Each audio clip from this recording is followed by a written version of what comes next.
నుంచి మా పాప వాళ్ళ బాబుకి కంటిన్యూషన్గా 3 డేస్ కంప్లీట్గా ఏడుస్తూ ఉన్నాడు. అది ఎందుకు ఏడుస్తున్నాడో అని హాస్పిటల్లోనే 3 డేస్ ఉంచారు. ఇంటికి హాస్పిటల్కి తిరుగుతూ ఉన్నారు. అయితే తగ్గలేదు. ఆంటీ చాలాసార్లు ఫోన్ చేసి ప్రేయర్ చేసి ప్రార్థన చేయమన్నారు. ఫాస్టింగ్ ప్రేయర్ చేస్తే గురువారం మార్నింగు బాబుకి తగ్గింది. దాన్ని బట్టి దేవునికి స్తోత్రాలు చెల్లిస్తున్నాం. మా కొరకు ప్రార్థన చేస్తున్న ఆంటీ గారికి నా యొక్క వందనాలు తెలియజేస్తున్నాం. మరి చిన్న సాక్ష్యం దేవుడు దీవించి ఆశీర్వదించును. సహోదరి నిర్మలమ్మ సాక్ష్యం చెప్తుంది. దేవునికి స్తోత్రములు.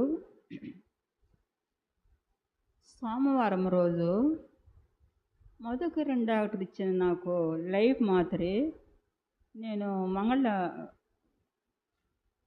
వేసుకోలేదన్నమాట. ఆదివారం వేసుకోకుండా నేను మర్చిపోయినా నా విషయం. రేతి వేసుకోవాల్సింది.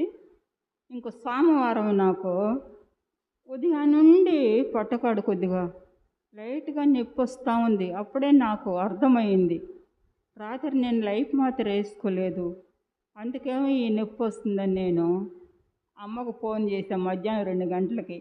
బిజీ అని వస్తుందన్న తర్వాత అప్పుడు నేను అనుకున్నా, అమ్మ ఏదో ప్రార్థనలో ఉంది, మంగళవారం అక్కడికి వెళ్ళాలి కదా, నేను సోమవారం ఏదన్నా బాగలేకపోతే సోమవారం చేసేస్తా, అమ్మ ఇంక మంగళవారం అక్కడికి వెళ్ళిపోద్దని.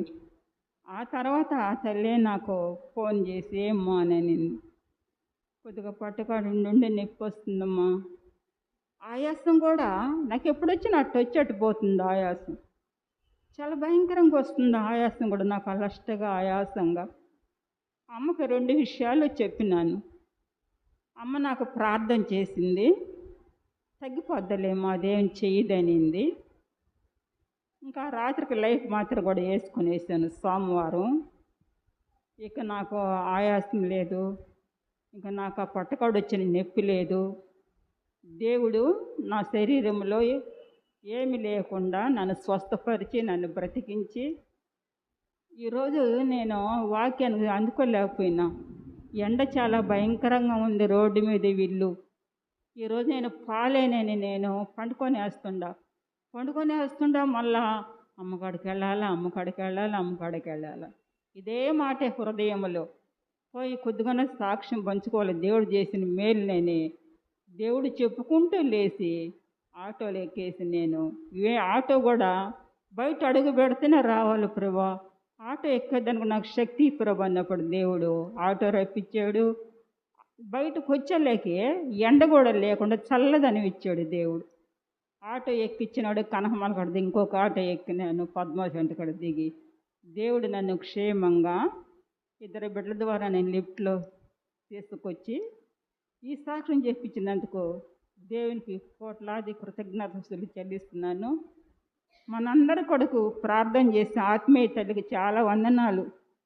మా కొరకు ప్రార్థన చేసి మీకు అందరికి కూడా వందనాలు చెల్లిస్తున్నా. ఆరోగ్య కొరకు ప్రార్థన చేయండి. యెహోషువకి రక్షణ యువాకు విషయంలో ప్రార్థన చేయాలి. దేవుడి ఈ సాక్ష్యాన్ని దీవించునుగాక. ప్రభు నామమునకు ఘనత కలుగునుగాక. ప్రభువుని స్తుతిస్తాము. హల్లెలూయా, హల్లెలూయా, హల్లెలూయా. సహోదరి గ్లోరీ కూడా సాక్ష్యం చెప్తుంది. దేవునికి స్తోత్రం. దైవజనులు అమ్మగారికి వందనాలు, మీకు అందరికీ వందనాలండి. మొన్న బుధవారం ఉదయం టిఫిన్ చేశాను.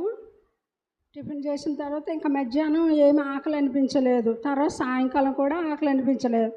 ఇంక సరేలే అని చెప్పి సాయంకాలం స్నానం చేసి ఇంకా దేవుని వాక్యం పెట్టుకుంటా. ఎప్పుడు కూడా దేవుని వాక్యం పెట్టుకుని ఇంకొకరిదాన్నే కదా దేవుని స్తుతించుకుంటూ ప్రార్థన చేసి పడుకున్నాను. నిజంగా దేవుడు ఎంతగానో కాపాడుతున్నారు. కనుపాప వలె నాకు ఇంకా ఉదయం తిన్న టిఫినే, ఇంక మధ్యాహ్నం తినలేదు. ఒక్కరిదాన్నే కదా ఏం వండుకొని తింటా, అసలు ఆకలి అనిపించలేదు. ఇంకా నైట్ ఇంకా అలా పడుకునేసరికి నాకు అది ఒక రకంగా మొత్తు మామూలుగా మెలకువ నిద్ర వేరు, అదొక నాకు తెలియట్లేదు అసలు. ఆ వాక్యం వింటున్నాను కానీ ఇంకెనిపించట్లేదు నాకు. అట్లా నిద్ర వచ్చేసింది మైకంలాగా. అప్పుడు మా పెద్దమ్మాయి ఏమో ఫోన్ చేసింది. ఎప్పుడు దేవుని పుస్తకాలు ఫోన్లు దగ్గర పెట్టుకుని పడుకుంటా, ఎక్కడో వినబడుతుంది నాకు. అప్పుడు సరే అని చెప్పి ఫోన్ తీసి ఏమ్మా ఏంటి అంటే, అమ్మ మహేశ్వరి అని ఉందండి మా పెద్దన్నయ్య కోళ్ళు, వాళ్ళ ఫోన్ నెంబర్ అడిగింది. నాకైతే అసలు ఇప్పుడు ఏమీ నేను మాట్లాడలేనమ్మా, నాకు చాలా నీరసంగా ఉంది, నేను నిద్రపోతున్నాను, నన్ను మాట్లాడించుకోనా. అప్పుడు మరి ఆ అమ్మాయి మళ్ళీ నా చిన్న అమ్మాయికి ఫోన్ చేసినట్టుంది. పాప చిన్న అమ్మాయి డ్యూటీలో ఉంది. కాసేపుకి మళ్ళీ ఈ పిల్ల ఫోన్ చేసింది. అమ్మాయి ఏం ఎలాగుందమ్మా, ఎలా ఉంది? నాకు మాట్లాడించొద్దు, నేను పడుకున్నాను, బాగానే ఉంది, నిద్ర వచ్చేస్తుంది, నాకు అస్సలు మాట్లాడొద్దు మీరు అన్న తర్వాత నువ్వు జాగ్రత్త అమ్మా అని అన్నది. సరే పడుకొని పోయాను. అప్పుడు తండ్రి మీరే నన్ను కాపాడుతున్నారు, ఎందువల్ల నాకు ఇంతలా మైకు వచ్చేస్తుందని చెప్పి అప్పుడేమో దైవజనులు మోహన్ లాజరస్ గారి వాక్యం నాకు బాగా వినపడుతుందన్నమాట. ప్రభువా, ప్రతి అపవాది క్రియలను యేసునామములో గద్దిస్తున్నాను, పొమ్మని ఇప్పుడే విడిచిపెట్టమని పొమ్మని ప్రార్థన చేస్తున్నా అన్న వాక్యాలు నాకు బాగా వినబడుతున్నాయి. వినబడేసరికి దేవుడు నాకు ఎంతగానో మరి చాలా దేవుడు అద్భుతంగా స్వస్థత ఇచ్చారు. సగరాత్రి కాడ కొంచెం బాత్రూమ్కి పోయేసి వచ్చాను.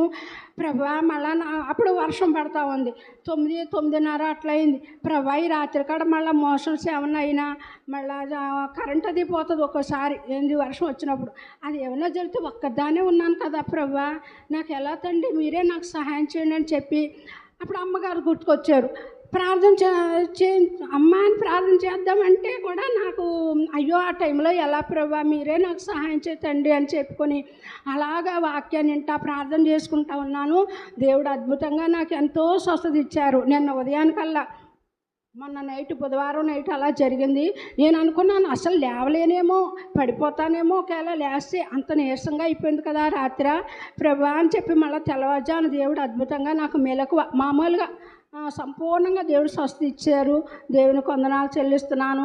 మళ్ళీ యథాప్రకారంగా నా పని నేను చేసుకున్నా. ఈరోజు కూడా దేవుడు ఎంతో అద్భుతంగా నడిపించినారు. దైవ సన్నిధికి ఒక్కదాని ఉన్నా నాకు ప్రభా మీరే నాకు తోడు. అమ్మగారు అంటారు ప్రార్థన చేసినప్పుడల్లా, అమ్మ దేవుడు నీకు తోడుగా ఉన్నారని. నిజంగా అనేక సార్లు ప్రతి నిమిషం ప్రతి గడియ ప్రతి సెకను కూడా ఆయన కాపుదల ఆయన భద్రత నాకు మనకి ఇస్తున్నందుకు కూడా దేవునికి వందనాలు చెల్లిస్తున్నాను. దేవుడి సాక్ష్యం దీవించును గాక.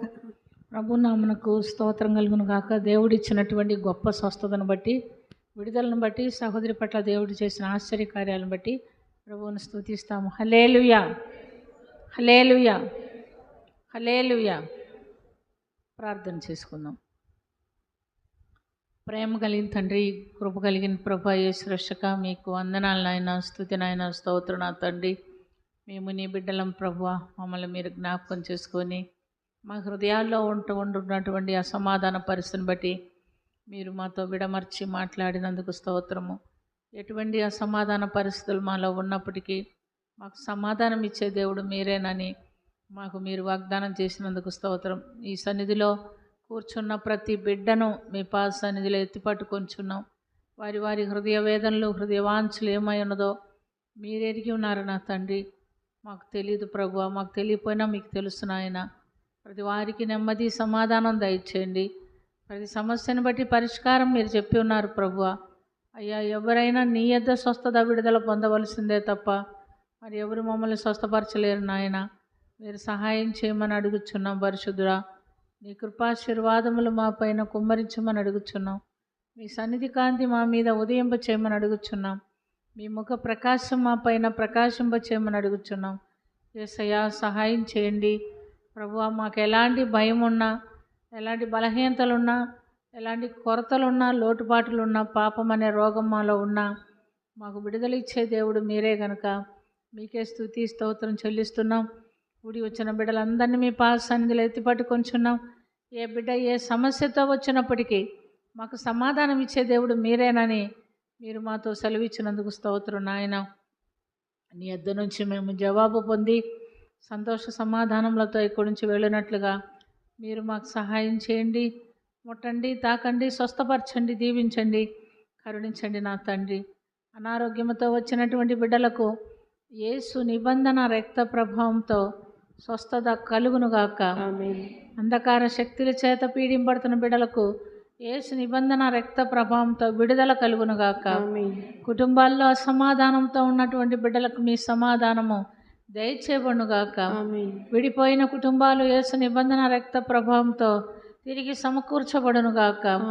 నా తండ్రి, ఆర్థిక సమస్యలతో నలిగిపోచున్నటువంటి బిడ్డలకు మీ ధారాళంలోంచి, మీ ధనదిలోంచి మీ సమృద్ధి దయచేయబడుగాక. ఆమేన్. నా తండ్రి రుణ భారములతో నలిగిపోచున్నటువంటి బిడ్డలకు యేసు నిబంధన రక్త ప్రభావంతో రుణ విడుదల కలుగునుగాక. ఆమేన్. ప్రభు, ఆ బిడ్డలు ఏ సమస్యలతో నీ ఎదిగి వచ్చినప్పటికీ నీ ఎద పరిష్కారం ఉన్నది నాయన.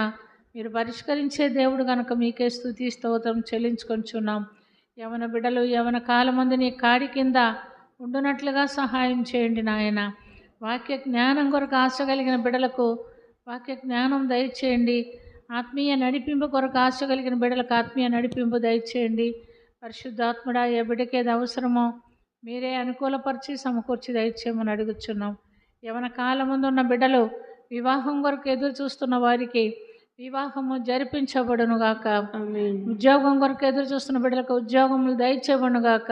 ఆమేన్. సంతానం కొరకు ఎదురు చూస్తున్న బిడ్డలకు సంతాన భాగ్యము దయచేయబడునుగాక. ఆమేన్. పరిశుద్ధుడా, అది ఏ అవసరమైన ఎక్కడైనా నా తండ్రి నీ సన్నిధిలో సమృద్ధి ఉన్నది, దీవెన ఉన్నది కనుక నీ సన్నిధిలో నుంచి నీ దీవెన నీ ఆశీర్వాదం పొంది ప్రతి బిడ్డ సంతోష సమాధానములతో ఇక్కడి నుంచి వెళ్ళునట్లుగా సహాయం చేయమని, దీవించమని, కరుణించమని ప్రతి బిడ్డను మీ హస్తములకు అప్పగించుకొంచు యేసుక్రీస్తు పుణ్య నామమున అది మిక్కిలి వినయంతో అడుగుచున్నాము తండ్రి. ఆమేన్. పరలోకమందున్న మా తండ్రి, మీ నామం పరిశుద్ధపరచబడునుగాక. మీ రాజ్యం మాకు వచ్చునుగాక. మీ చిత్తం పరలోకమందు నెరవేరినట్లు భూమి అందును నెరవేరునుగాక. మా అనుదిన ఆహారం నేడు మాకు దయచేయము. మా ఎలా అపరాధం చేసిన వారిని మేము క్షమించి ఉన్న ప్రకారం మా అపరాధం మన్నించుము. మమ్మల్ని శోధనలోనికి తేక దుష్టు నుంచి తప్పించుము. రాజ్యము, శక్తి, మహిమ నిరంతరం నువ్వై ఉన్నావు తండ్రి.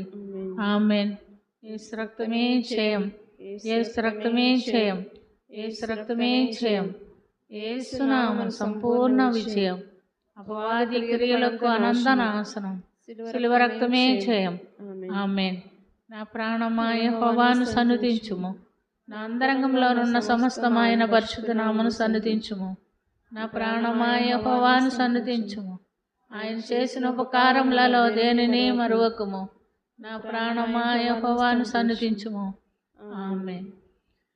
మన తండ్రి అయిన దేవుని యొక్క ప్రేమ, కుమారుడైన యేసుక్రీస్తు యొక్క కృప, పరిశుద్ధాత్మని సహవాసము కూడి వచ్చిన మనకును సాక్ష్యం చెప్పిన బిడలకును సదాకాలము తోడయుండి నడిపించునుగాక.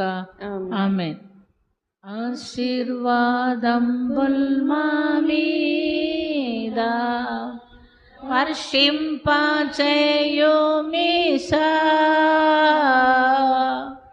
ఆశతో నమ్మియున్నాము నీ సత్యవాగ్దానము. ఈ మీద కృమ్మరించుము దేవా, కమ్మర ప్రేమ వర్షంబు కృమ్మరించుము దేవా.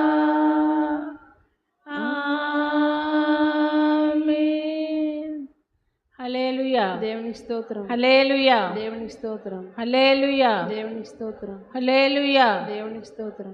హల్లెలూయా. దేవునికి స్తోత్రం. హల్లెలూయా. దేవునికి స్తోత్రం. హల్లెలూయా. దేవునికి స్తోత్రం. అందరికీ వందనాలు.